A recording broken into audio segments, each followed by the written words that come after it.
Patrice Lumumba, a 35-year-old Congolese and the country's first prime minister, was arrested and detained in 1960. He gave his country independence, but what they gave him in return was death. He was assassinated in 1961 and buried in a shallow grave. Later, his body was exhumed from the shallow grave and dissolved in sulfuric acid. This is the story of the Congo's freedom fighter they tried to bury. And in this video, we are digging it up. What will haunt you even more is what Lumumba's daughter, Juliana, did years later in the shadow of her father's murder.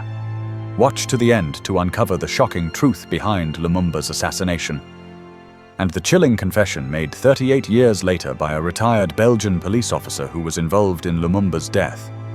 Don't forget to like and subscribe for more untold stories buried deep within African history.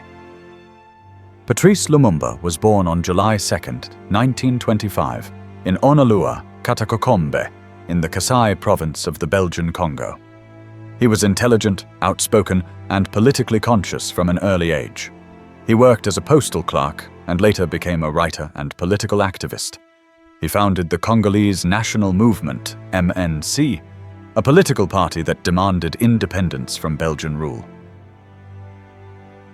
The story began when King Leopold of Belgium took possession of Congo in 1885, a country in Central Africa, not as a colony, but as his personal property. King Leopold II was a monarch who ruled the Congo Free State like a private business. He controlled the country for over 23 years, exploiting its natural resources through forced labor, killings, and terror. His regime had zero tolerance for opposition. Any Congolese who tried opposing the exploitation of the country's resources was brutally dealt with, either killed or mutilated. Hands were cut off. Men were castrated. Whole families disappeared. A whole country was dominated by one man. In 1908, due to mounting international outrage over widespread atrocities, forced labor, and mass killings committed under King Leopold II's personal rule, he handed Congo over to the Belgian government. Belgium now became the colonial administrator of the Congo and continued to rule it for several more decades, still extracting wealth, still suppressing the people. As the oppression deepened, some courageous Congolese began to agitate for independence. One of the leading voices was Patrice Lumumba. Patrice Lumumba was briefly arrested on October 30, 1959, in Stanleyville, now Kisangani, after delivering a fiery speech demanding immediate independence. His words sparked an anti-colonial uprising. Several were killed, many injured. He was sentenced to 6 months in prison. But the pressure was too loud. Belgium was forced to release him just days later, so he could attend the Round Table Conference in Brussels, January 1960. The movement grew stronger.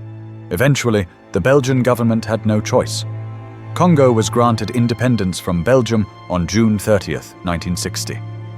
Lumumba became the first prime minister of the newly independent Congo. The country celebrated, jubilating after several years of torture and brutal oppression. But it didn't last. Shortly after, Lumumba's administration encountered fierce opposition, both from within and beyond the country. The internal resistance was backed by foreign powers. Lumumba tried desperately to calm the crisis, but things only worsened.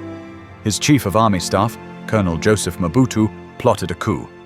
On December 1, 1960, Patrice Lumumba was arrested and transferred to the Katanga region of Congo, a region that had declared secession with support from Belgian and Western interests.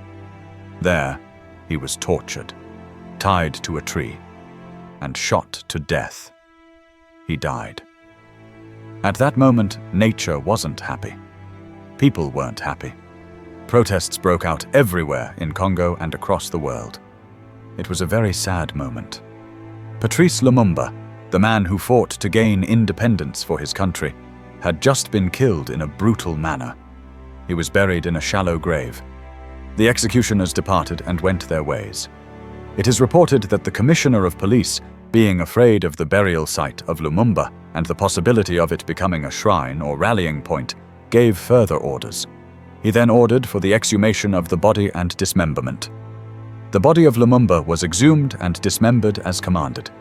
The dismembered body was soaked in sulfuric acid and dissolved beyond recognition. Nothing could be traced. This was the most barbaric act committed against the earthly life of Patrice Lumumba, who fought for his people. By this action, the family of Lumumba didn't see the body of their father. They couldn't give him a befitting burial.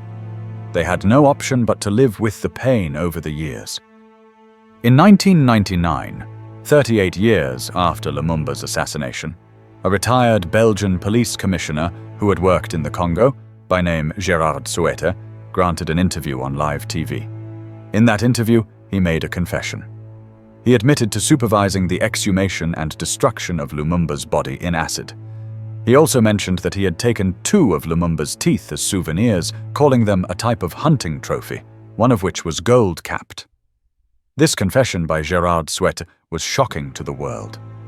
At that time, he was already an old man, close to his grave, and decided to make the confession before death. For the first time, the world had a clue of what happened. In 2016, Belgian authorities recovered one of the teeth from Gerard Souete's daughter. At that time, Gerard, who had preserved the tooth for decades, had already passed on. This caused more pain to the family of Patrice Lumumba, because they were reminded of things they had tried to forget for many years. In June 2020, Lumumba's daughter, Juliana Lumumba, wrote a letter to Philippe, King of the Belgians, appealing for the return of the relics of Patrice Lumumba to the land of his ancestors. In the letter, she wrote, "A hero without a grave." That same year, 2020, the court ruled that the tooth, considered part of Lumumba's remains, should be returned to his family. In May 2021, the Congolese president, Félix Tshisekedi, announced that plans had been concluded with Belgium for the repatriation of the last remains of Patrice Lumumba. In June 2022, the remains of Lumumba, specifically the recovered tooth, were officially handed over to his children during a ceremony in Brussels, Belgium. At the ceremony, the Prime Minister of Belgium formally apologized on behalf of the Belgian government. Lumumba's remains were placed in a full-sized casket wrapped in the Congolese national flag for final respects to be paid to him. On the 23rd of June 2022, Lumumba's remains were flown back to his country for an official burial. This brought to an end the long, painful chapter surrounding the only physical remains of Congo's first Prime Minister, the man who fought and died for his people. At least now, the family has a grave to his name. The assassination of Patrice Lumumba, the destruction of his body in acid, the preservation of his tooth for decades, and the long overdue burial in Congo remains one of the darkest and most painful betrayals in African history. Thanks for watching. Don't forget to subscribe to this channel and turn on the notification bell so you don't miss the next edition of Dark African History. See you in our next video.